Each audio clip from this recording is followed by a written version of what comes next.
Hello friends, welcome to my YouTube channel. आज हम chapter 1 crop production and management की exercise करेंगे। तो चलिए बिना किसी देरी के स्टार्ट करते हैं। तो क्वेश्चन नंबर 1 है, select the correct word from the following list and fill in the blanks. तो हमको इस फॉलोइंग लिस्ट में से करेक्ट वर्ड को छाट कर इन ब्लैंक्स में भरना है। तो चलिए करते हैं। तो सबसे पहला है, the same kind of plants grown and cultivated on a large scale at a place is. तो जब एक सेम काइंड के प्लांट को एक लार्ज स्केल पर ग्रो किया जाएगा, कल्टीवेट किया जाएगा, तो उसको क्या कहेंगे? तो ऑब्वियसली हम उसको क्रॉप कहेंगे। तो चलिए हम क्रॉप को इसमें फिल कर देते हैं। अब फिर उसके बाद दूसरा है, the first step before growing crop is dash of the soil. तो क्रॉप की ग्रोइंग के लिए, क्रॉप को उगाने के लिए सबसे पहला स्टेप क्या होता है? तो सबसे पहला स्टेप होता है प्रिपरेशन ऑफ सॉइल। किसान मिट्टी को तैयार करता है। तो आप इसमें क्या फिल करेंगे? प्रिपरेशन। फिर अब तीसरा है, damage seeds would dash on top of water. तो ये डैमेज सीड्स की बात कर रहा है। तो जैसा कि हमने पढ़ा था कि जब हम सीड्स का सिलेक्शन करते हैं तो हम सीड्स को वाटर में डाल देते हैं। फिर जो डैमेज सीड्स रहती हैं वो पानी के ऊपर तैरने लगती हैं। तो यहाँ पर हम लोग क्या फिल करेंगे? फ्लोट। ठीक है, तो चलिए अब चौथा करते हैं। For growing a crop sufficient sunlight and dash dash from the soil are essential. तो क्वेश्चन हमसे ये पूछ रहा है, एक क्रॉप को ग्रो करने के लिए उसको सॉइल से क्या क्या चीज़ें मिलती हैं जो कि एक क्रॉप को ग्रो करने के लिए सफिशिएंट हो। तो एज वी नो दैट एक प्लांट सॉइल से वाटर और न्यूट्रिएंट्स एब्जॉर्ब करता है। तो हम यहाँ पर क्या फिल करेंगे? Water and nutrients.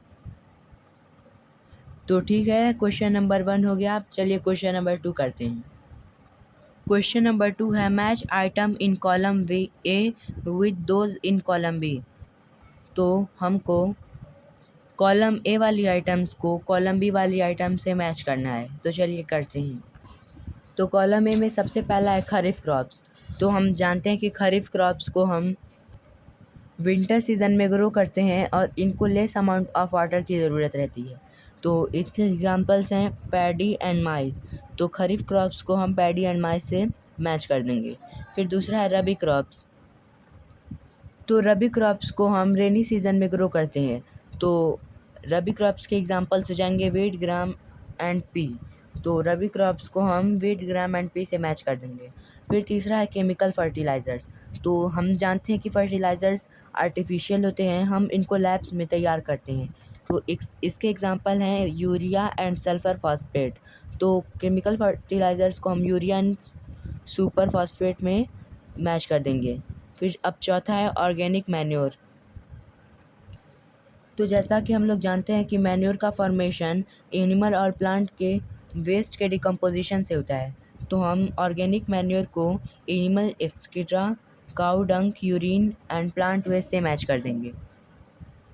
ठीक है, तो क्वेश्चन नंबर 2 कंप्लीट होता है। चलिए अब क्वेश्चन नंबर 3 करते हैं। अब क्वेश्चन नंबर 3 है, गिव 2 एग्जांपल्स ऑफ ईच।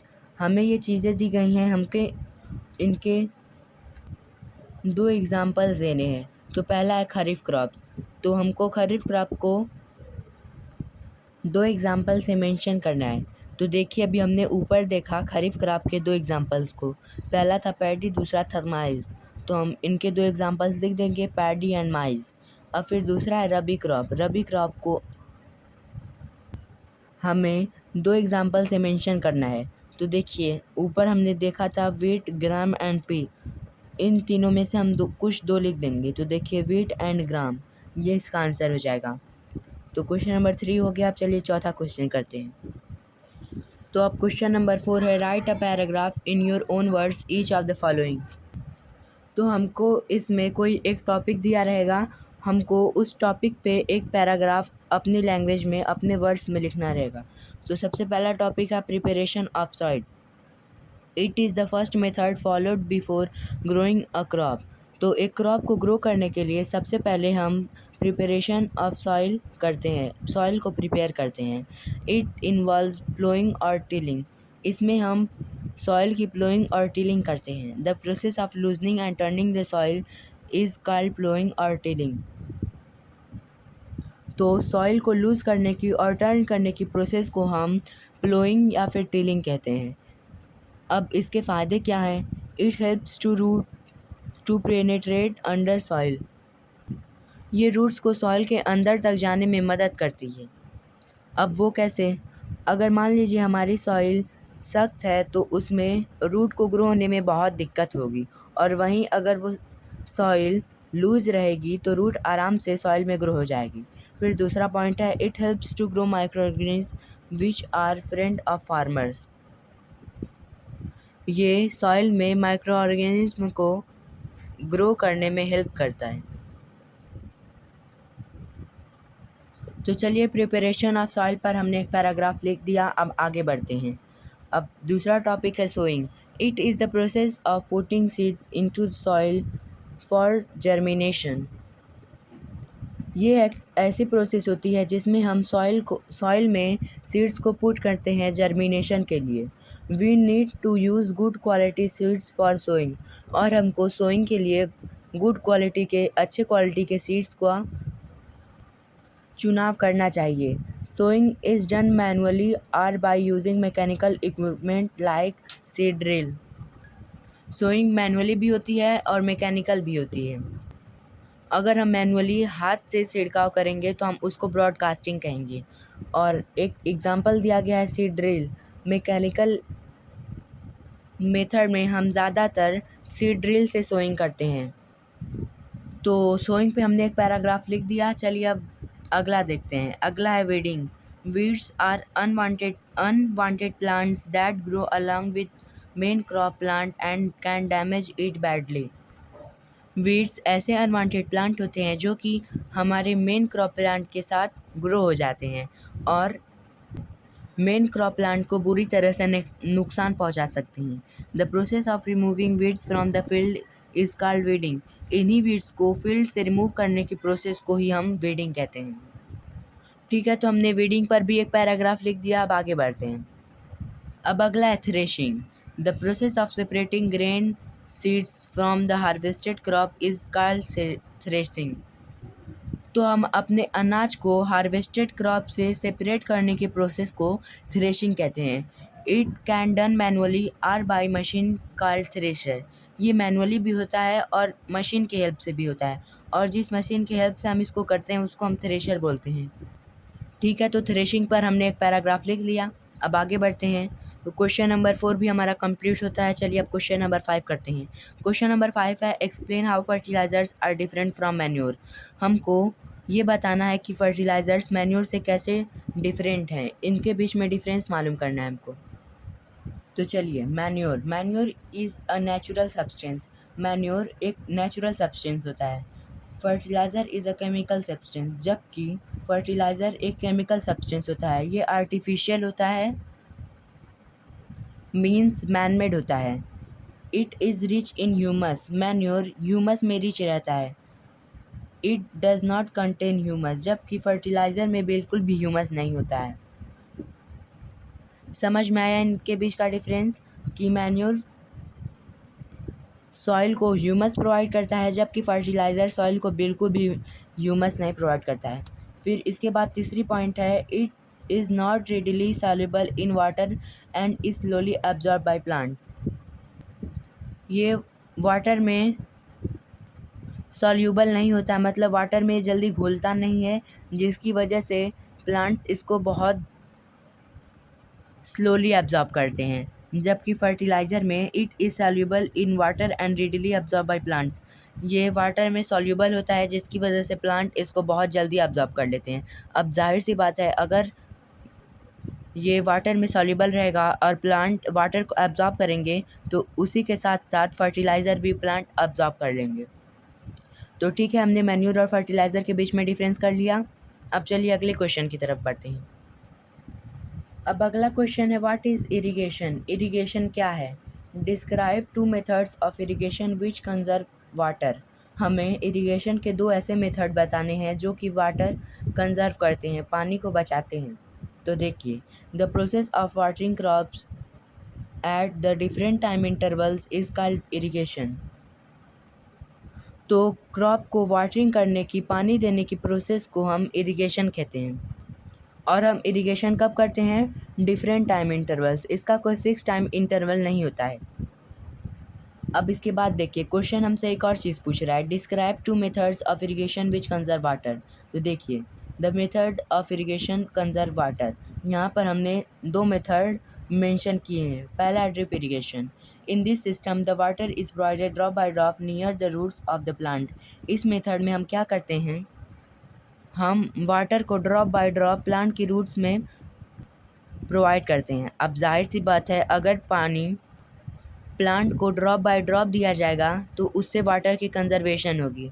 फिर उसके बाद दूसरा है sprinkler system. In this system water is scatter on plant. इस सिस्टम में क्या होता है कि वाटर प्लांट्स के ऊपर स्कैचर किया जाता है, छिड़का जाता है, and provide sufficient water to plant that they need. और ये वाटर को सफिशिएंट प्लांट को सफिशिएंट वाटर प्रोवाइड करता है। और स्प्रिंकलर सिस्टम ज़्यादातर सैंडी सॉइल के लिए यूज़फुल होता है।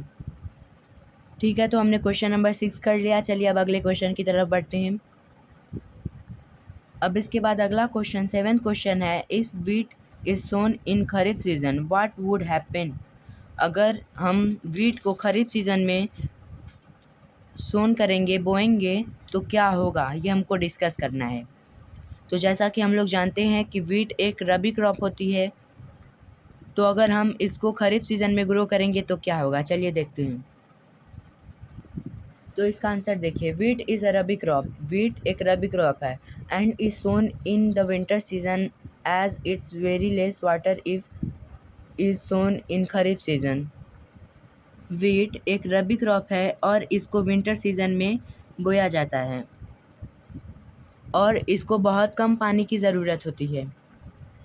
If it's is sown in kharif season और rainy season the excess water may damage the crop. और अगर हम इसको खरीफ सीज़न यानी कि रेनी सीज़न में ग्रो करेंगे तो excess of water can damage the crop. ज़्यादातर वाटर हमारी वीट की क्रॉप को नुकसान पहुंचा सकते हैं। फिर आगे है, एक्सट्रीम वेदर में डैमेज द क्रॉप। ज़्यादा टेम्परेचर, जैसा कि देखिए, वीट को हम विंटर में ग्रो करते हैं क्योंकि उसको लो टेम्परेचर की ज़रूरत रहती है। अगर हम उसको रेनी सीज़न में ग्रो करेंगे तो जाहिर सी बात है, रेनी सीज़न में टेम्परेचर बहुत ज़्यादा होता है, तो टेम्परेचर ज़्यादा होने की वजह से वीट को बहुत नुकसान पहुंचा सकता है। एक्सट्रीम वेदर कंडीशन में रिजल्ट इन वेरी लेस और नो क्रॉप यील्ड। और एक्सट्रीम वेदर कंडीशंस यानी कि बहुत ज़्यादा टेम्परेचर की वजह से हमारी क्रॉप डैमेज हो जाएगी और उस क्रॉप से या तो बहुत थोड़ा या फिर बिल्कुल भी नहीं क्रॉप यील्ड प्रोड्यूस होगी। तो क्वेश्चन नंबर 7 हो गया। चलिए अब क्वेश्चन नंबर 8 करते हैं। क्वेश्चन नंबर 8 है, explain how soil gets affected by continuous plantation of crops in a field. हमको ये एक्सप्लेन करना है कि अगर क्रॉप्स को हम लगातार फील्ड में उगाएं तो फील्ड कैसे अफेक्ट हो सकती है। तो इसका आंसर देखिए, soil supplies nutrients to the crop. Soil crops को न्यूट्रिएंट्स प्रोवाइड करती है। These nutrients are essential for the growth of plants. और ये न्यूट्रिएंट्स प्लांट की ग्रोथ के लिए एसेंशियल होते हैं। Continuous growing of crops in the same field makes the soil poorer in certain nutrients. और जब हम लगातार उस फील्ड में क्रॉप को ग्रो करेंगे तो फील्ड में उन न्यूट्रिएंट्स की कमी पड़ सकती है। This makes the soil infertile, जिसकी वजह से हमारी सॉइल इनफर्टाइल हो जाएगी। And then to replenish the soil with nutrient farmer need to add manure to the soil. और इसके बाद सॉइल को फिर से न्यूट्रिएंट से रिप्लेनिश करने के लिए फार्मर्स को सॉइल में मैन्योर ऐड करने पड़ेंगे। ठीक है, तो समझ में आया कि हमारी सॉइल कैसे अफेक्ट होगी कॉन्टीन्यूअस प्लांटेशन से। तो अब चलिए क्वेश्चन नंबर 9 करते हैं। अब क्वेश्चन नंबर 9 है, what are weeds, how can we control them.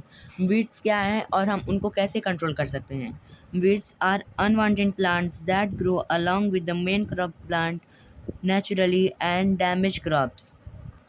Weeds ऐसे अनवांटेड प्लांट होते हैं जो कि बायोलॉजिकली खुद से उनको फार्मर ग्रो नहीं करते हैं, जबकि वो खुद से ग्रो हो जाती हैं। और कहाँ? हमारे मेन क्रॉप प्लांट के आसपास। और जब ये ग्रो हो जाती हैं फिर उसके बाद हमारे मेन क्रॉप प्लांट जो रहती है उसको ये डैमेज करने लगते हैं। The growth of weeds can be controlled by many ways. और इन वीड्स की ग्रोथ को हम बहुत तरह से कंट्रोल कर सकते हैं। Tilling before sowing of crops help in the uprooting और किलिंग ऑफ वीड्स। तो देखिए, सोइंग से पहले अगर हम टिलिंग कर दें तो जो वीड्स फील्ड में ग्रो होंगी तो वीड्स सॉइल से अपरूटेड हो जाएंगी, मतलब कि हमारी सॉइल में से निकल जाएंगी। Weeds are also controlled by using chemicals called weedicides. और हम वीड्स को केमिकल की हेल्प से भी कंट्रोल कर सकते हैं, और हम उन केमिकल्स को वीडिसाइड्स कहेंगे। Weedicides are spread in the fields to kill the weeds. Weedicides को फील्ड में स्प्रे किया जाता है ताकि जो वीड्स हैं वो मर जाएं। तो चलिए अब क्वेश्चन नंबर 10 करते हैं। क्वेश्चन नंबर 10 है, arrange the following boxes in proper order to make a flow chart of sugarcane crop production. तो हमको एक proper sugarcane crop production के लिए एक फ्लो चार्ट बनाना है। तो देखिए, ये जो फ्लो चार्ट है इसकी अरेंजमेंट सही नहीं है, तो हमको इस ऑर्डर को सही प्रॉपर वे में करना है। तो देखिए, हमने आपका काम आसान करने के लिए इसको सही ऑर्डर में अरेंज कर दिया है। सबसे पहले प्रिपरेशन ऑफ सॉइल। सबसे पहले फार्मर क्या करेगा? सॉइल को प्रिपेयर करेगा। फिर उसके बाद फ्लोइंग द फील्ड। फिर उसके बाद फार्मर फील्ड को फ्लो करेगा। फिर तीसरा है सोविंग। फिर उसके बाद वो शुगर केन को बो देगा। फिर चौथा है मैन्योरिंग, वो कुछ न्यूट्रिएंट रिच सब्सटेंस को सॉइल में ऐड करेगा। फिर पांचवा है इरिगेशन, वो क्रॉप्स की वाटरिंग करेगा। फिर उसके बाद छठा है हार्वेस्टिंग। फिर जब क्रॉप रेडी हो जाएगी शुगर केन की, उसके बाद फार्मर उसको खेत में से निकाल लेगा, उसको काट लेगा। फिर आखिरी में sending crop to sugar factory. फिर लास्ट में फार्मर क्रॉप को शुगर फैक्ट्री में सेंड कर देगा, भेज देगा। तो ठीक है, क्वेश्चन नंबर 10 भी हमारा कंप्लीट हो गया। तो अब देखिए, क्वेश्चन नंबर 11 है, complete the following word puzzle with the help of clues given below. यहाँ पर हमें कुछ क्लूज दिए गए हैं, उनकी हेल्प से हमको पजल को फिल करना है। तो सबसे पहला क्लू डाउन का है, providing water to the crops. तो वाटर को क्रॉप्स के लिए प्रोवाइड करने की प्रोसेस को हम क्या कहते हैं? तो हम वाटर को क्रॉप्स के लिए प्रोवाइड करने की प्रोसेस को इरिगेशन कहते हैं। तो चलिए हम इरिगेशन को फिल कर देते हैं।